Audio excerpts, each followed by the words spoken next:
Bom dia a todos. Já faz um bocado de tempo que eu não subo aqui e vocês não fazem ideia do que é subir aqui. Eu sempre que eu tenho que subir ao púlpito, minha mão fica gelada. Realmente é uma responsabilidade muito grande. Mas ontem eu fiquei muito contente em estar aqui na igreja no almoço, junto com o Alexandre, em ver o projeto andando. As crianças, conhecemos as crianças, os jovens que estão participando do projeto. E a gente percebe que realmente são jovens que precisam muito do Senhor Jesus, né? E esse primeiro contato com a igreja através do esporte, eu achei bastante interessante. Uma avó e mãe falaram bastante ontem sobre a vinda dos seus filhos e netos aqui para a igreja, que elas estão muito contentes. Uma dessas crianças, inclusive, já esteve na escolinha do Corinthians, né? E foi 2 dias nessa escolinha, não quis mais voltar, dado o espírito de competição muito grande entre os garotos, um querendo passar por cima do outro. Ele foi apenas 2 dias lá e não voltou mais. E para a escolinha de futebol aqui da igreja, a mãe contando que o pior castigo que pode ter para ele é dizer: sábado você não vai poder jogar bola, vai ficar de castigo. Então, quando ele apronta, a mãe usa esse argumento com ele, de que não vai jogar bola, e diz que é o pior castigo. Aí ele disse que ele prefere apanhar do que deixar de vir para a escolinha, de tanto que ele gosta.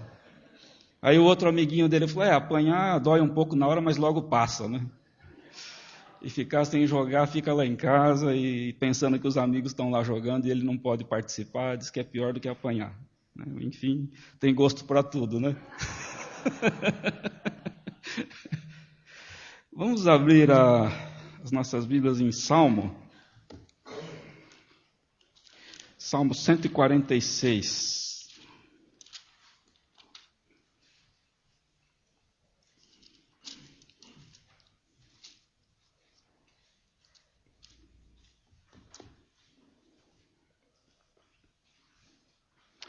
Salmo 146, diz, é um salmo curto, eu vou ler. Aleluia, louva, ó minha alma, ao Senhor, louvarei ao Senhor durante a minha vida, cantarei louvores ao meu Deus enquanto eu viver. Não confieis em príncipes, nem nos filhos dos homens, em quem não há salvação. Sai-lhes o espírito e eles tornam ao pó.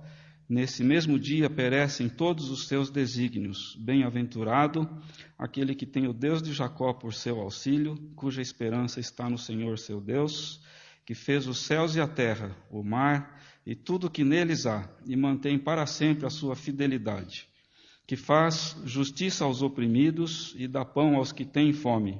O Senhor liberta os encarcerados, o Senhor abre os olhos aos cegos, o Senhor levanta os abatidos, o Senhor ama os justos.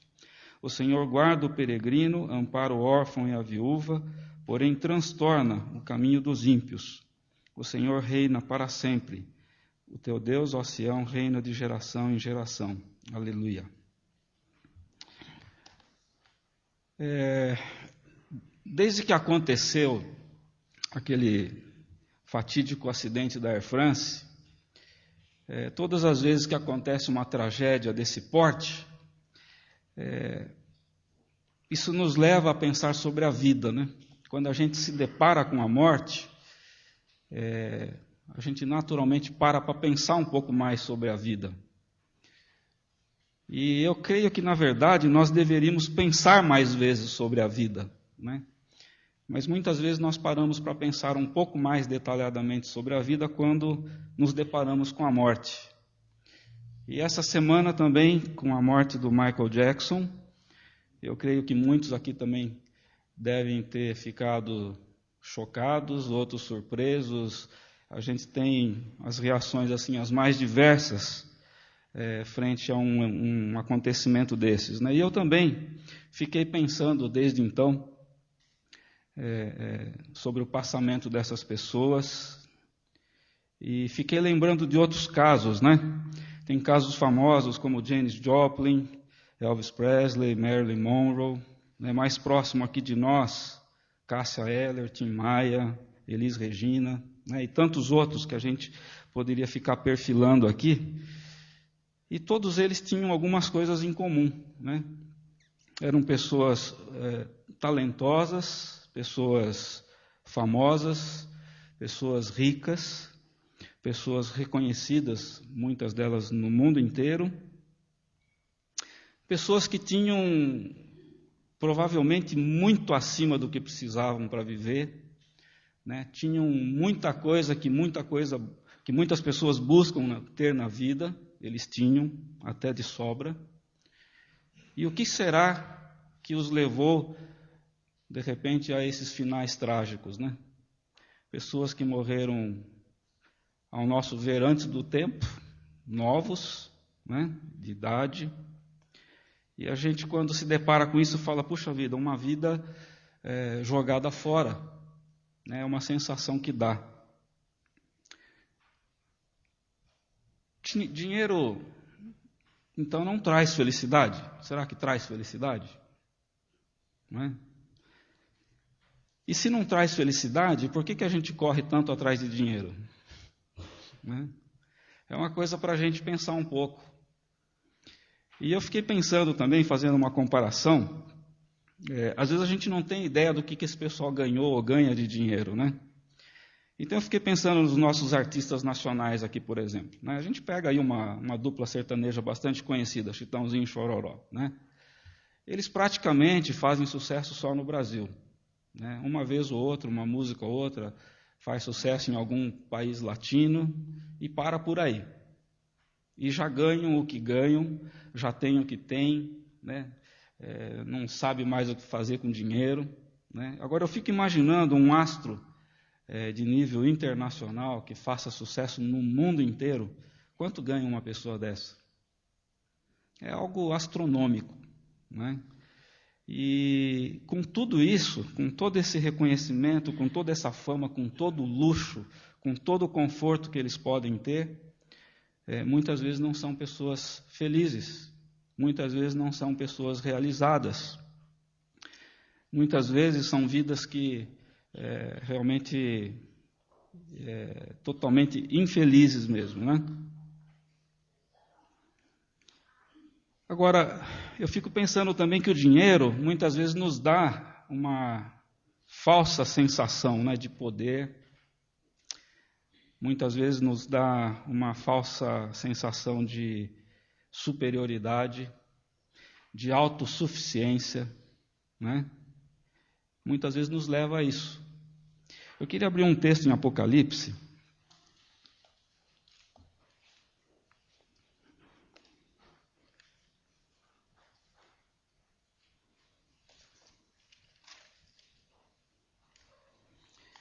Apocalipse capítulo 3, versículo 17. É a carta à igreja de Laodiceia. Apocalipse, revelação de Jesus Cristo ao apóstolo João. O versículo 17 diz assim: Pois dizes, estou rico e abastado, e não preciso de coisa alguma, e nem sabes que tu és infeliz, sim, miserável, pobre, cego e nu. Quer dizer, esse texto diz daquela pessoa que chega a esse sucesso financeiro, muitas vezes se sente autossuficiente, eu não preciso de nada, eu tenho tudo, né? E a Bíblia diz aqui, olha, você não sabe que você é pobre, cego, miserável e nu, né? Muitas dessas pessoas que tiveram, materialmente falando, tudo, né, não tiveram o mais importante, que é o seu encontro pessoal com Deus. E apesar de materialmente ter tudo, na verdade não tinham nada, como diz esse texto. Né? Eu fiquei também pensando que essa semana eu atendi um paciente meu que tem uma empresa de eventos. E quase que semanalmente ele faz eventos para jogadores de futebol, para cantores sertanejos, dá churrascos, faz festas mirabolantes, né? E ele diz, olha, quase que semanalmente eu sou contratado para fazer essas festas, né? E muitos desses jogadores e muitos desses artistas vivem de festa em festa, e muitas dessas festas, na verdade, são verdadeiras orgias, onde se contratam mulheres, e assim eles vão passando os seus dias, de festa em festa, de orgia em orgia, de orgia em orgia, de festa em festa. E eu fiquei pensando, puxa vida, mas aonde isso vai levar, né? Aonde isso vai levar essas pessoas? Outra coisa muito comum na vida de pessoas famosas, ricas, né? Muitas delas acabam vivendo à base de tranquilizantes, de antidepressivos, remédios para dormir, e muitos deles acabam até morrendo, né, no abuso desses medicamentos. Mas, puxa vida, eles tinham tudo para ser felizes, né? Olhando humanamente, olhando com nossos olhos humanos, a gente olha, puxa, mas fulano tinha tudo para viver bem, para ter uma vida feliz, uma vida realizada, né? Fiquei pensando no Michael Jackson essa semana. Do ponto de vista artístico, eu acho que vai ser muito difícil superá-lo, né? Uma pessoa de um raro talento, um artista completo sob todos os aspectos, excelente compositor, excelente dançarino, excelente cantor, coreógrafo, e, né, inventou aí passos novos de dança. Quer dizer, uma pessoa artisticamente completa. E, no entanto, na sua vida pessoal, uma vida toda atribulada. E aí eu li algumas reportagens, assisti algumas reportagens essa semana, vocês devem ter acompanhado também. Michael Jackson teve, ou melhor, não teve infância, né? Ele, desde muito cedo, passou a ser explorado pelos pais. Li ainda agora pela manhã que o seu pai, quando treinava o grupo Jackson 5, Michael Jackson e seus 4 irmãos, nesses ensaios, o pai ficava com um cinto na mão, e qualquer erro, por menor que fosse, na coreografia ou na música, o pai partia para cima daquele filho, diz que com tudo. O Michael Jackson, em algumas entrevistas, disse que ele tinha tanto medo do pai, que quando o pai vinha para cima dele, quando chegava perto dele, muitas vezes, só de chegar perto ele já vomitava, né, tamanho pavor que ele tinha do pai, um pai extremamente violento. Um pai que caçoava, dizendo que ele era um menino feio, né? Um pai que muitas vezes riu do nariz largo que ele tinha. E aí depois você vai acompanhando, né, a história do Michael Jackson, e você vai vendo aquela sequência de plásticas que ele fez. E eu não sou psicólogo, né, minha esposa que deve saber explicar melhor essas coisas, mas eu creio que essa palavra, né, do pai sobre a vida dele, que ele era um menino feio e chegava até a dar risada sobre o formato do seu nariz, eu creio que ele carregou um trauma muito grande durante a sua vida, e talvez daí a explicação de tantas plásticas até ter seu rosto totalmente deformado, né? Essa que é a grande verdade. Como não teve infância, já na fase adulta constrói uma mansão, e dentro dessa propriedade constrói um parque de diversões, né? E essa propriedade recebeu o nome de Neverland, né? Terra do Nunca. Para quem conhece a história de Peter Pan, Terra do Nunca era a terra onde vivia Peter Pan. E quem era Peter Pan?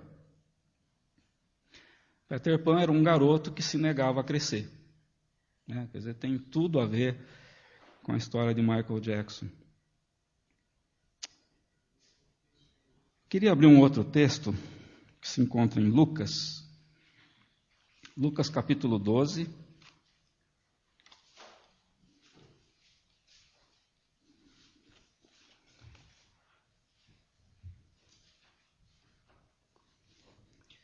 Lucas 12, versículo 15.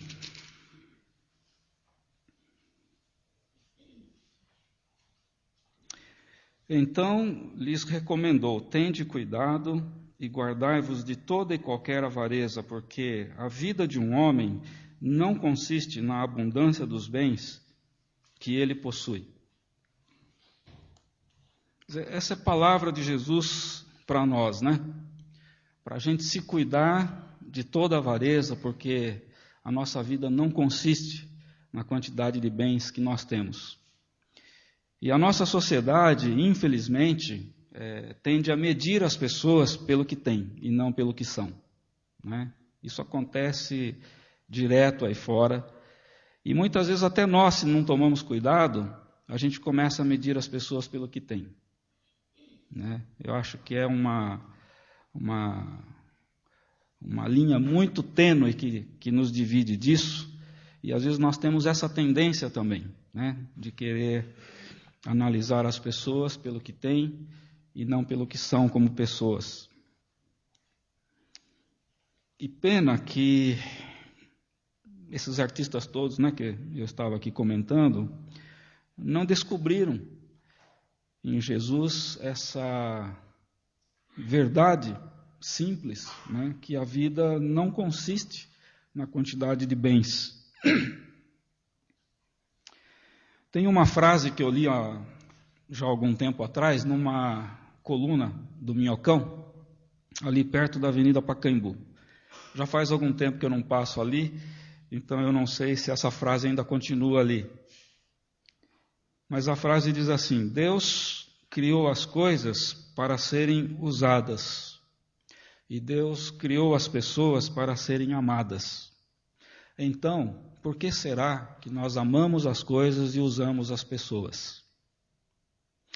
Uma frase de um autor desconhecido, alguém que pichou ali na pilastra do Minhocão. Mas quando eu passei um dia ali, li essa frase, eu gravei bem a frase, porque eu achei uma frase muito bonita, de uma profundidade muito grande. A gente poderia talvez até passar uma manhã falando sobre essa frase, né? Por que será que nós amamos as coisas e usamos as pessoas? Pascal, que era matemático e filósofo, resumiu numa pequena frase essa saga humana, onde ele diz que Deus, quando criou o homem com um espaço vazio no seu coração, e espaço esse que tem o formato de Deus, né? E por ter o formato de Deus, só pode ser preenchido por Deus. E aí as pessoas ficam tentando preencher aquele buraco, aquele vazio dentro de si, né, com viagens, com posses. Outros tentam preencher com conhecimento, com muito estudo. Outros tentam preencher com diversão, né? E vai por aí afora, né? Nós tentamos de todas as formas preencher esse vazio que todos nós temos. Mas Pascal já dizia, esse buraco, esse vazio, ele tem a forma de Deus. Então ele só pode ser preenchido por Deus, por nada mais. E daí ele explicava o porquê da constante insatisfação do homem. Por mais que tem, por mais que conquista, se ele não tem Deus no seu coração, aquele buraco continua, porque nada preenche, né? Eu acho que todas as nossas realizações humanas, por um tempo, nos traz satisfação, sim, né? Quando você luta para, de repente, passar num concurso, quando você luta para entrar numa faculdade, quando você luta por um bom emprego, quando você chega lá, aquilo por um tempo te traz uma satisfação, te traz um sentido de realização, não é? Mas aquilo é temporário. Essas pessoas que atingiram esse grau, né, de riqueza, eu creio que por um tempo talvez até estivessem satisfeitas, né? Mas o vazio está lá, o buraco está lá, né? Não é preenchido. E aí vem o desespero, né? Porque você luta tanto por uma coisa, achando que quando você chegar lá, você vai ser uma pessoa mais feliz. Puxa, o dia que eu atingir o sucesso, o dia que eu conseguir lançar um disco no mercado, que estoure no mercado, aí eu vou ser o cara, né? E muitos vão atrás disso, achando que aquilo realmente vai trazer realização, vai trazer felicidade, mas pode trazer por um tempo, né? Quando eu era adolescente, eu li um livro que era publicado pela ABU, chamado A Busca de um Significado Permanente de Vida, né? O autor Hans Burke. E nesse livreto, esse um pequeno livreto de bolso, que a gente lê assim numa sentada, o Hans Burke explicava que todas essas realizações humanas, na verdade, são significados parciais de vida. Que o único significado verdadeiro de vida é quando a gente se encontra com Cristo, né? E na nossa linguagem aqui a gente volta para casa, né? Volta aos braços do nosso Criador. Quando a gente tem esse encontro pessoal com Deus, quando nós temos esse preenchimento da nossa vida através do Espírito Santo, né? Aí nós somos realizados por completo, né? E aí eu não dependo mais de quanto eu tenho na minha conta bancária, eu não dependo mais se sou famoso ou não, se as pessoas me reconhecem ou não, né? Porque eu estava lendo até aqui um texto que o pastor Edu citou na semana passada, né? Que a nossa suficiência vem de Deus. Não é das coisas, não são das realizações. A nossa suficiência vem única e exclusivamente de Deus, de ninguém mais. Eu queria fazer um breve paralelo também, se vocês me permitirem. Na minha adolescência, eu fui muito fã do Elvis Presley, né? Eu morava em Tupã, não perdia um único filme que passasse do Elvis Presley na cidade, né? Acompanhei assim muito através dos filmes, das músicas e tal. A gente não tinha naquela época tanto acesso, né, como hoje a informações. Mas mais recentemente eu descobri algumas facetas na vida do Elvis Presley, né?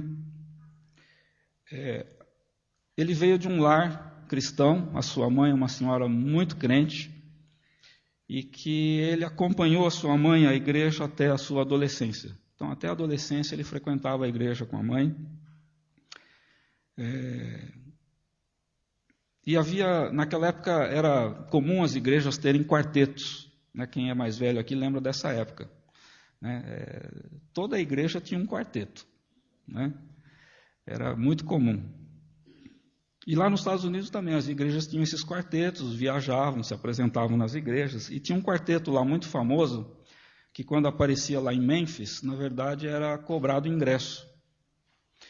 E diz que o Elvis não tinha dinheiro para entrar, para assistir o quarteto, e ele ficou amigo de um dos membros do quarteto, e esse membro do quarteto, toda vez que chegava em Memphis, arrumava ingresso para o Elvis poder ir assistir.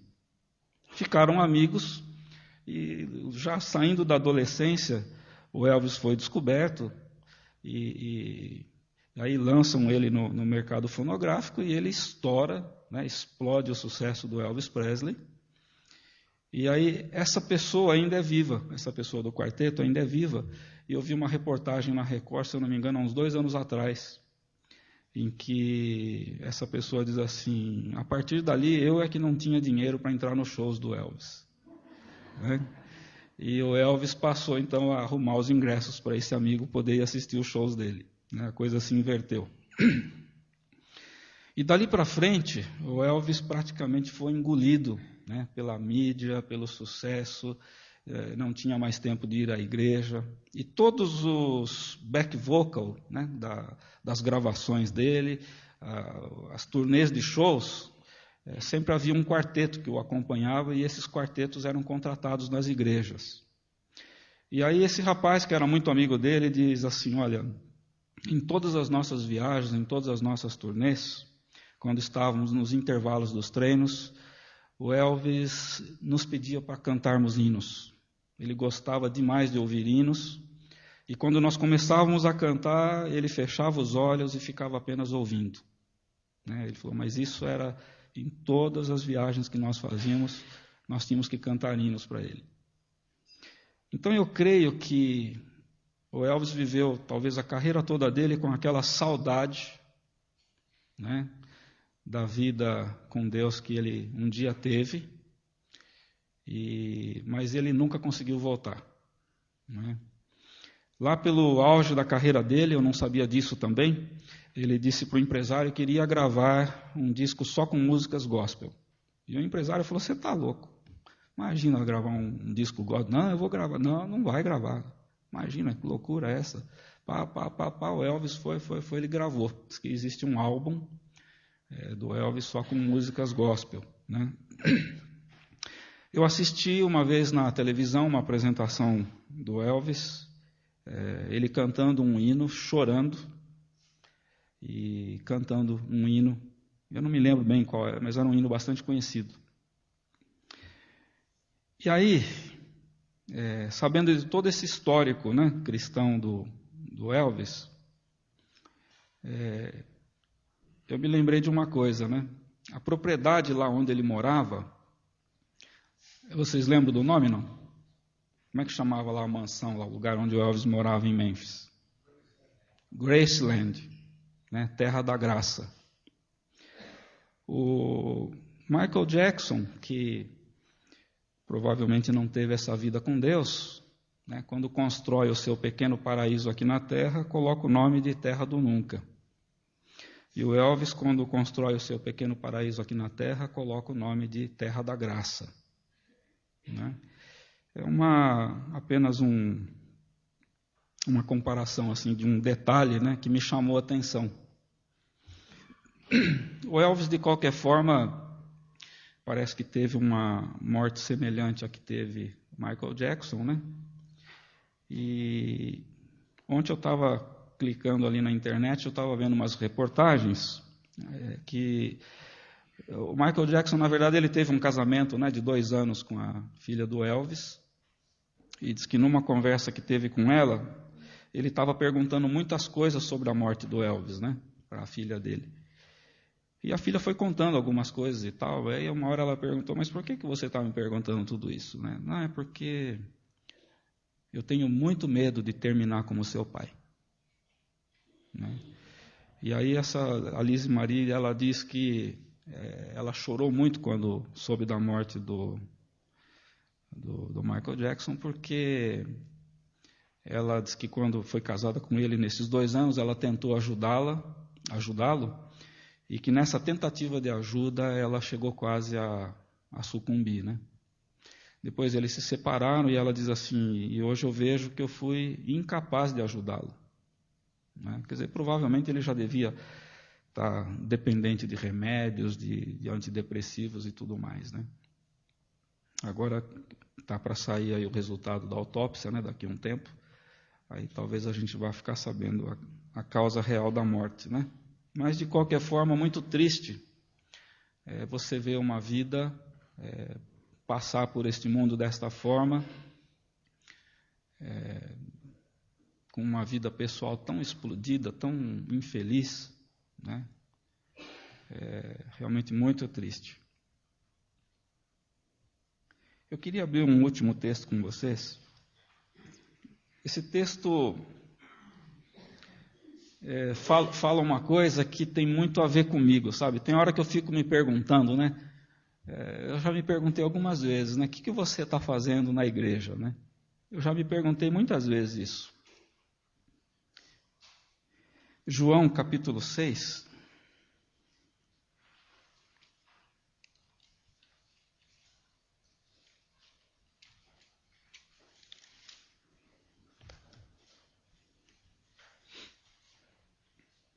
João, capítulo 6,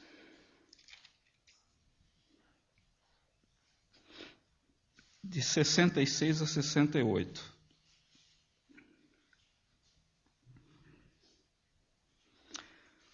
À vista disso, muitos dos seus discípulos o abandonaram e já não andavam com ele. Então perguntou Jesus aos 12, porventura, quereis também vós, outros, retirar-vos? Respondeu-lhe Simão Pedro, Senhor, para quem iremos? Tu tens a palavra da vida eterna. Quer dizer, Jesus estava confrontando os seus discípulos ali com algumas verdades, e muitos deles acharam a palavra muito dura, a pregação muito dura, e muitos estavam pulando fora do barco, né? Muitos deles estavam abandonando a Jesus. E aí Jesus pergunta para os outros, e vocês também não vão me abandonar? E Pedro diz, Senhor, para onde eu vou? né? E eu, algumas vezes que eu me peguei assim, me perguntando o que eu estou fazendo na igreja, eu também cheguei mais ou menos a essa conclusão, né? Para onde eu vou? Né? Porque só existe esse caminho, não tem outro. Eu não conheço outro caminho, né? E o próprio Jesus já nos disse que Ele é o único caminho, né? Eu sou o caminho, a verdade e a vida, ninguém vem ao Pai se não for por mim. Isso Jesus já disse, né? E eu sinto isso, sabe, que por mais fraca que seja a minha fé, por pior que eu possa estar espiritualmente, né, por mais descaminhos que eu ande, né, eu chego nessa conclusão de Pedro: para onde eu vou? Eu não tenho para onde ir, né? Se eu não for para Deus, eu não tenho para onde ir, né? E alguns, às vezes, encaram essa questão como uma questão de fraqueza, né? E eu, muito pelo contrário, né? Eu acho que para você hoje, no mundo de hoje, no mundo que está aí fora, né? O mundo que a gente vive, hoje, para você ser cristão e permanecer firme, eu acho que é coisa para fortes, não é coisa para fracos. Porque você manter a sua fé, né, diante do mundo que se apresenta hoje para nós, é coisa para gente forte, não é para gente fraca, né? Eu estou na igreja desde criança, já vi muita gente entrando, muita gente chegando, já vi muita gente saindo, né? E hoje, quando eu olho, por exemplo, o pai do Rideu, né? O Curaçao já está com quantos anos, Rideu? 92 anos, né? Eu conheço o Curaçao desde quando eu usava calça curta ainda, né? E o Curaçao está aí, firme na fé, para mim um exemplo, né? Seu Ticara aí está se aproximando já dos 90 também, né, seu Ticara? Praticamente nasceu dentro da igreja, Dona Sono, né? Estão aí firmes na fé. Para nós são exemplos de perseverança, de luta, né? De permanecer firme na fé, apesar de todas as adversidades, de todas as dificuldades, de todas as lutas que nós enfrentamos, né? Eu queria, na verdade, fazer um pequeno compartilhamento de uma última coisa. Eu já compartilhei isso lá na nossa classe da escola dominical. Essa coisa que o pai do Michael Jackson fez com ele, quando ele diz: você é feio, você né, e ria do nariz dele e tal. Eu considero isso como palavra de morte, né? Porque nós podemos lançar sobre a vida das pessoas palavras de vida e podemos lançar palavras de morte. Nós optamos, né? E quando você diz para alguém: eu quero que você vá para o diabo que te carregue, né? Palavra de morte. Mas você é burro mesmo. Palavra de morte. Você não vai dar nada na vida, né? Então, nós que somos pais, nós temos uma responsabilidade muito grande sobre as palavras que lançamos também sobre a vida dos nossos filhos. Às vezes nós não fazemos ideia do que aquilo pode acarretar para a vida do filho mais tarde, né? E às vezes num momento de raiva, num momento de ira, de cólera, né? Às vezes a gente solta essas palavras assim, às vezes sem nem mesmo pensar sobre o que está falando. E isso aconteceu comigo umas quartas-feiras atrás, no grupo lá onde a gente joga tênis. O Reinaldo não estava lá naquele dia, então ele não presenciou a cena grotesca da qual eu fui parte, né? Mas eu estava jogando tênis lá com um parceiro e tal, e de repente surgiu lá uma discussão lá de um ponto e tal. Não, está 30-40, não, está iguais, fechou, não fechou, né? E aí esse amigo ficou bravo, tal, foi saindo da quadra e tal. Até ali estava tudo bem, eu não estava saindo da quadra também e tal. Mas aí ele começou a falar palavras me ofendendo, né? E na hora eu fui tomado por tamanha fúria, né, que eu soltei ali uma palavra de morte sobre ele, né? Não vou repetir aqui, não vale a pena. Não vale a pena. E saí muito bravo de lá. Peguei minha sacola, entrei no carro e tal. Quando eu entro ali na Ricardo Jafé, eu estou indo embora para casa, aí eu falei, mas o que eu fiz? Sabe, já no caminho para casa, mas me bateu um arrependimento tão grande. Eu falei, mas o que eu fui fazer, né? E aquilo ficou aquela semana toda me roendo por dentro. No domingo seguinte teve Santa Ceia aqui, eu não tive coragem de levantar para ir para a Santa Ceia, né? E aquilo me incomodando a semana toda, e o Espírito me incomodando com aquilo, e eu, já no final daquela semana, eu tomei a decisão, eu falei, não, eu tenho que acertar isso com esse meu amigo, não pode ficar assim, né? Eu não, como filho de Deus, eu não posso ser instrumento do diabo para lançar palavra de morte sobre as pessoas, né? Muito pelo contrário, eu tenho que lançar palavras de vida e não de morte. Aí na quarta-feira seguinte eu fui lá, e aí você tem aquela questão do orgulho, né? Aí o diabo vem assim e fala assim, pô, mas você vai pedir desculpa mesmo? Mas ele foi muito mais culpado do que você, né? E eu ali assim, né? Não vou, não, eu vou. Aí quando eu cheguei lá, naquela quarta-feira ele não veio. Eu falei, ufa, eu tenho mais uma semana. Mas eu passei mais uma semana incomodado com aquilo, né? E eu fico feliz por um lado, né? Porque eu sei que isso é obra do Espírito Santo, né? Eu sou uma pessoa extremamente orgulhosa, né? Antes de eu conhecer a Miriam, pedir perdão para as pessoas não fazia parte do meu vocabulário. Eu fui aprender um pouco a pedir perdão com a Miriam, depois que conheci a Miriam, né? Porque quando ela errava, tal, ela vinha me pedir desculpa e tal, eu achava aquilo bonito, né? Mas até então aquilo não fazia parte de mim e muito menos do meu vocabulário, né? Eu podia estar 100% errado, eu não pedia desculpa, né? E eu cresci assim, né? Então eu sou uma pessoa extremamente orgulhosa. E aí na outra quarta-feira eu cheguei lá, cheguei mais cedo, estava jogando e tal, de repente eu vi a pessoa entrando e tal. Aí ele entrou na outra quadra, eu estava jogando na outra. Eu falei, bom, eu vou terminar meu jogo aqui, vou esperar ele terminar o jogo dele e vou lá, né? Mas aí eu estava muito decidido, aquilo estava me fazendo muito mal. E aí eu falei, bom, eu não sei qual vai ser a reação dele, de repente ele pode virar a cara para mim, né? De repente ele pode não aceitar as desculpas.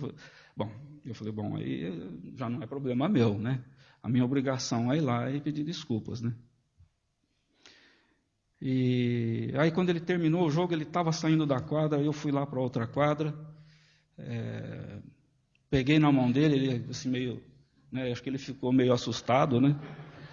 E aí eu peguei na mão dele e falei assim, escuta, olha, eu queria te pedir perdão, a gente brigou por uma bobagem aí naquela semana e tal, eu acho que não vale a pena, e eu queria dizer para você o seguinte, a última coisa que eu desejo para você foi aquilo que eu falei para você. Eu não vou repetir aqui, tá?